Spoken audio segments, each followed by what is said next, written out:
Students, simple harmonic motion vibratory motion की एक special type है। वाइब्रेटरी मोशन की स्पेशल टाइप है ये।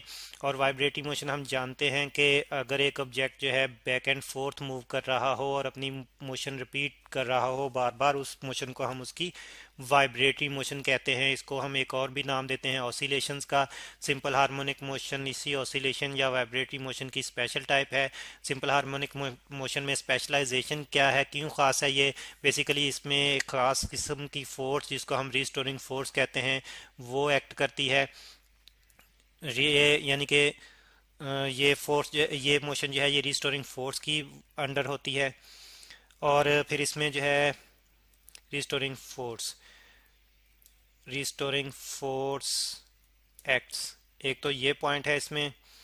और फिर दूसरी बात ये भी है कि अब हमें पता है फोर्स की वजह से एक्सलेशन प्रोड्यूस होता है, और जो एक्सलेशन प्रोड्यूस होता है जब फोर्स किसी ऑब्जेक्ट पे अप्लाई होती है तो उसके साथ साथ वो ऑब्जेक्ट जो है डिस्प्लेस भी करता है, एक डिस्प्लेसमेंट भी कवर करता है। तो एक्सलेशन जो है उसी डिस्प्लेसमेंट के डायरेक्टली प्रोपोर्शनल होता है। ये पॉइंट भी हम यहाँ पे लिख लेते हैं कि acceleration is directly proportional to displacement.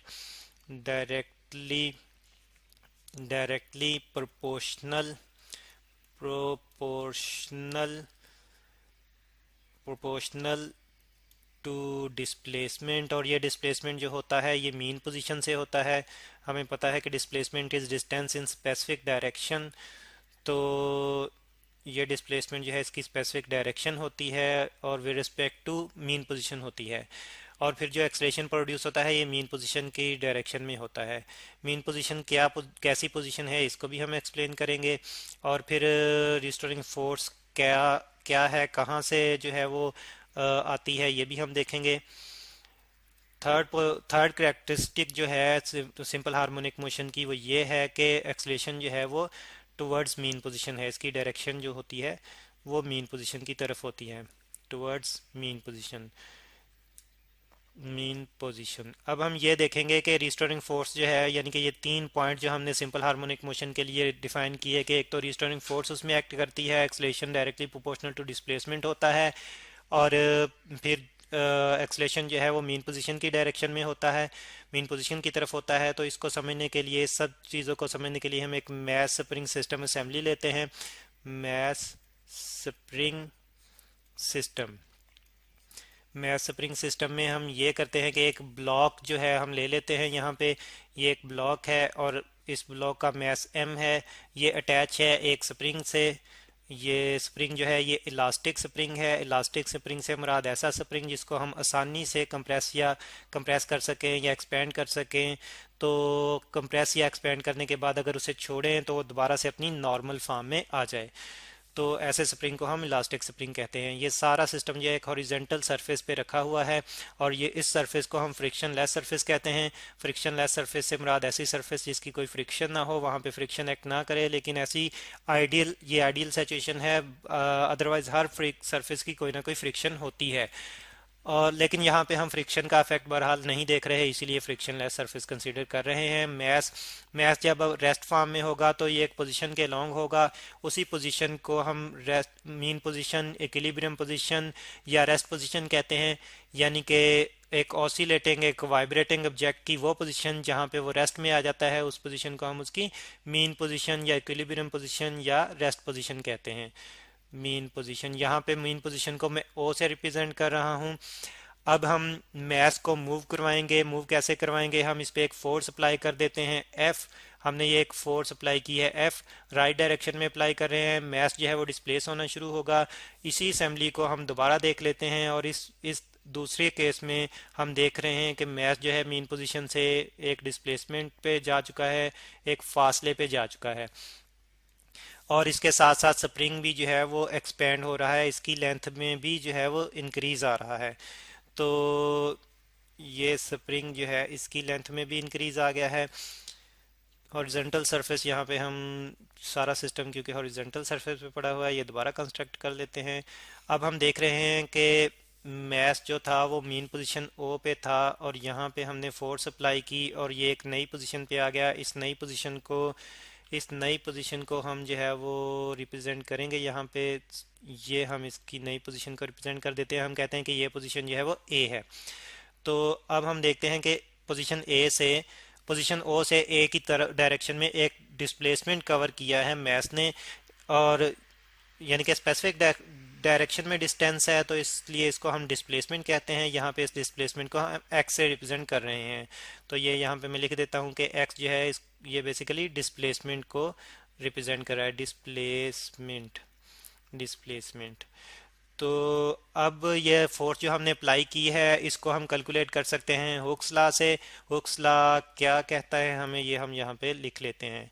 Hooke's law Hooke's law के मुताबिक अगर एक ऑब्जेक्ट पे फोर्स अप्लाई करें तो फोर्स इज डायरेक्टली प्रोपोर्शनल होगी डिस्प्लेसमेंट के। जितनी यानी कि फोर्स अप्लाई करेंगे उतना ही डिस्प्लेसमेंट प्रोड्यूस होगा, और ये उस ऑब्जेक्ट के लिए होगा जिसमें इलास्टिसिटी होगी।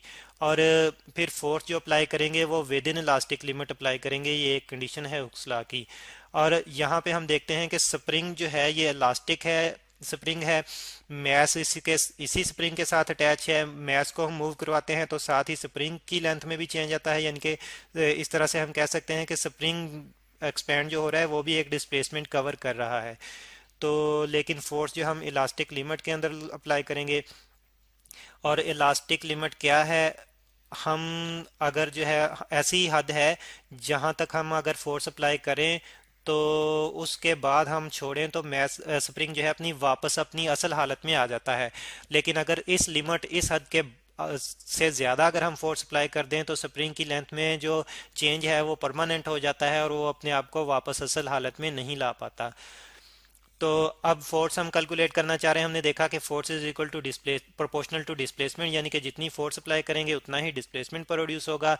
तो यहाँ पे मैथमेटिकली हम इसको लिख लेते हैं कि F proportional to X, displacement को क्योंकि हमने एक्स से रिप्रेजेंट किया है। प्रोपोर्शनलिटी को जब हम इक्वेशन में चेंज करते हैं तो हम किसी ना किसी कांस्टेंट से मल्टीप्लाई करते हैं। यहाँ पे फिर इस प्रोपोर्शनलिटी को इक्वेशन में चेंज करते हुए हम एक कांस्टेंट से मल्टीप्लाई कर देते हैं, और ये कांस्टेंट जो यहाँ पे मैं इंट्रोड्यूस करवा रहा हूँ के है। कांस्टेंट का मकसद ये होता है कि हम जान सकें कि दो क्वांटिटीज़ जिनका आपस में हम रिलेशन देख रहे हैं उनका एक दूसरे पे इफेक्ट कितना कम या ज़्यादा है। या इसका मतलब इससे मुराद ये है कि अगर हम एक न्यूटन फोर्स अप्लाई करें तो लाजमी नहीं कि डिस्प्लेसमेंट भी एक ही मीटर प्रोड्यूस हो। एक्चुअली डिस्प्लेसमेंट या तो थोड़ा कम हो सकता है या थोड़ा ज़्यादा हो सकता है, उसी कमी बेशी को फिर कांस्टेंट से पूरा किया जाता है। इतना तो हमें पता है कि फोर्स ज़्यादा करने से डिस्प्लेसमेंट ज़्यादा होगा, लेकिन कितना कम या ज़्यादा होगा वो फिर कांस्टेंट से जो है वो हम कंप्लीट करते हैं। कांस्टेंट यहाँ पे स्पेसिफिक क्वांटिटी होती है, और ये कांस्टेंट जो आ रहा है ये स्प्रिंग कांस्टेंट है।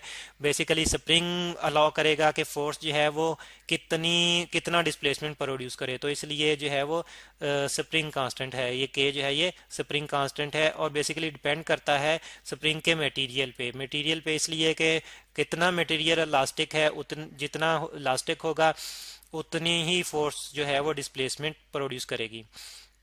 तो इस तरह से ये स्प्रिंग कांस्टेंट है। तो अब हम देखेंगे कि फोर्स जब हम अप्लाई कर रहे हैं साथ ही स्प्रिंग जो है इसकी फोर्स अप्लाई करते हुए मैस को मूव करवाया तो साथ ही स्प्रिंग जो है इसकी लेंथ में इंक्रीज आना शुरू हुआ, तो ये अपनी इलास्टिसिटी की वजह से उस इंक्रीमेंट को उस चेंज को अपोज करेगा, और जिस फोर्स से अपोज करेगा वो फोर्स बेसिकली इसको इसकी नॉर्मल फॉर्म में रिस्टोर करवाना चाह रही है। तो और वो फोर्स किस लिए प्रोड्यूस हो रही है, इसकी इलास्टिसिटी की वजह से। उस फोर्स को हम रिस्टोरिंग फोर्स कहते हैं। तो रिस्टोरिंग फोर्स यहाँ से फिर हम समझ सकते हैं कि रिस्टोरिंग फोर्स ऐसी फोर्स है जो इस ऑब्जेक्ट में डीफॉर्मेशन को, यानी कि यहाँ पे लेंथ में जो चेंज है ये डीफॉर्मेशन है इसकी शेप इसकी लेंथ में, तो डीफॉर्मेशन में जो डीफॉर्मेशन को रिस्टोर कर रही है रिस्टोरिंग फोर्स। तो यहाँ पे हम लिख लेते हैं रिस्टोरिंग फोर्स क्या है हमारे पास। रिस्टोरिंग फोर्स तो रिस्टोरिंग फोर्स जो है इलास्टिसिटी की वजह से होती है, और ये रिस्टोर करती है डिफॉर्मेशन को। रिस्टोर्स डिफॉर्मेशन डिफॉर्मेशन जो कि इस केस में हमारे पास लेंथ में चेंज के मुताबिक आ रही है। डिफॉर्मेशन जो है वो लेंथ में चेंज है, तो वही लेंथ में चेंज जो है वो स्प्रिंग उसको रिस्टोर करवाना चाह रहा है अपनी रिस्टोरिंग फोर्स यूज करते हुए, जो इलास्टिसिटी की उसमें इलास्टिसिटी की वजह से प्रोड्यूस हो रही है। तो इसके बारे में मजीद जो है हम अगले लेक्चर में डिस्कस करेंगे।